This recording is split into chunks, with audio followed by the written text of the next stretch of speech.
Hello, my lovelies. Happy Wednesday. This is going to be your weekly spiritual guidance. So we're going to do a pick a pile. So I'm going to have you pick either A or B, 1 or 2. So take a deep breath, decide which one you are more attracted to. And so it begins. All right, this is going to be for pile 1. Pile 2, you will be the next video.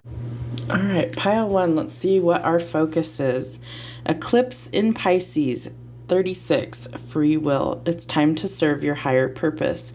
So this card is legitimately about following your calling and that you always have free will. We are sent here with free will, so nothing is forced upon us. It's always a choice.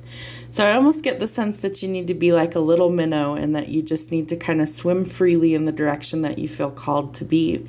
And that this is a new opportunity and a new beginning for you in order to create something that is really meaningful for you and that will have impact on others. So following our free will is going to be our focus of our spiritual advice this week. We have inner earth. You'll survive this and new solutions and beginnings. So whatever you're going through, know that there will be some sort of solution that's presented to you, but that you ultimately have free will in order to choose what that looks like for you or what it means for you, what you're going through. There's going to be some sort of new solution. The kangaroo. So to me, this symbolizes leaps and bounds, and they've got the little Joey in the pouch there. So as events take on their own momentum, you take a true leap forward. So leaps and bounds. I feel like something is drastically going to change for you because you're choosing you, basically, that you're choosing a new solution, that you are actually trying to make some forward progress.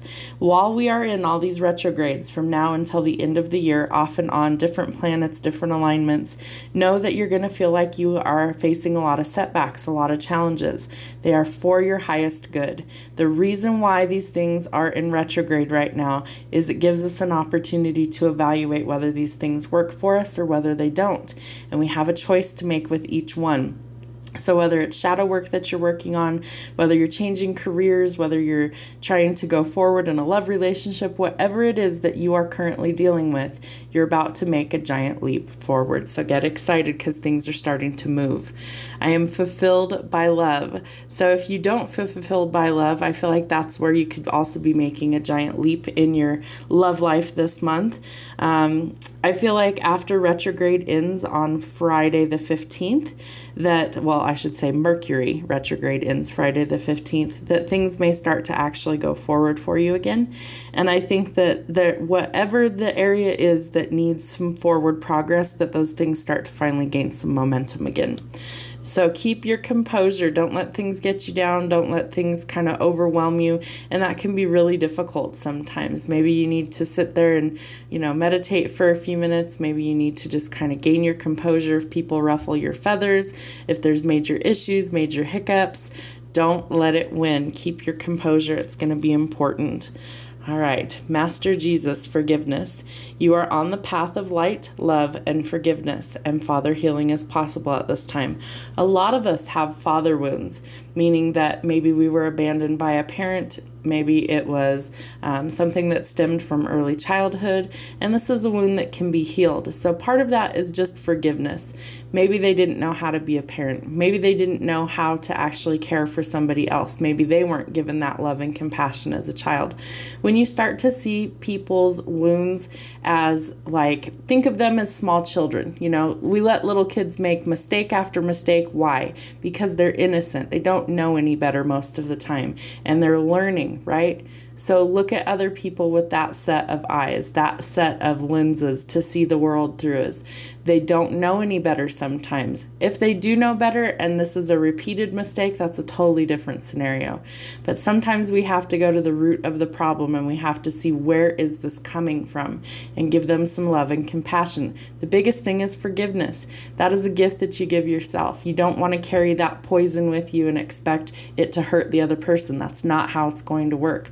So make sure that if there's something or someone in your life that needs forgiveness, that you let it go, as hard as that's going to be, because you're freeing yourself from the toxic cycle that you're holding on to.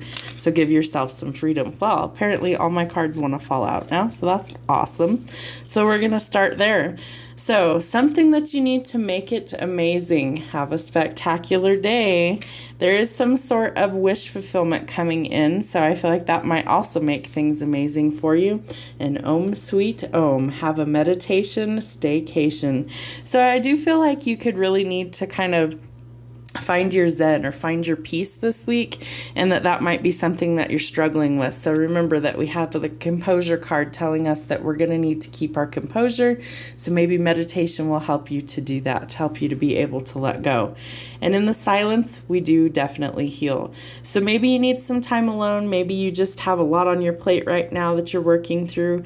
You have the silence dragon. So this is telling you that it's going to take some time. Some time alone may be required. Some shadow work might be required. Definitely do the things that you feel called to do to find your peace in the silence. And we heal a lot in the silence. And Spirit is calling for you to trust on your soul's journey. I accept that my inner voice will always guide me correctly. So your intuition is powerful. It's what connects us to divine energy. I like to call it the internal GPS. It's your internal guidance system. It's going to guide you to the things you're supposed to be doing, and it will guide you away from the things that are dangerous for you. So please trust your intuition. Always use your own judgment, your own discernment, and figure out whether, people, situations, tarot readings that you see online, not everything is meant for you. Just because you see it doesn't mean it was your message. So trust in your heart whether it feels like it's for you or not, and ask your spirit team, ask God, ask Source, ask them, is this for me? Do I need to listen to this, or is this something that I need to dismiss because I have that higher wisdom and I'm following my purpose? So I accept that my inner voice will always guide me correctly. And your card, some hard work is going to be needed, but I do feel like there is a new opportunity that's coming for group number 1, that you could be moving into greener pastures, traveling, relocating, and the hard work will pay off for you. So don't give up on those things. All in all, it looks like it's a pretty good week. It looks like you have a lot of forward movement. It looks like you're going to find some sort of fulfillment in love. There we go. Mercury, come on, you can get out of here anytime. But we have to follow our free will to our higher purpose. Whatever that means for you, I feel like you're going to kind of stand out from the crowd, that you're going to make things amazing, and there will be some sort of wish come true, whether it has to do with forgiveness, whether it has to do with trust, working on yourself in the silence, keeping your composure. You might need to just take a break and meditate. But make it amazing. Have a great rest of your week. We'll see you soon.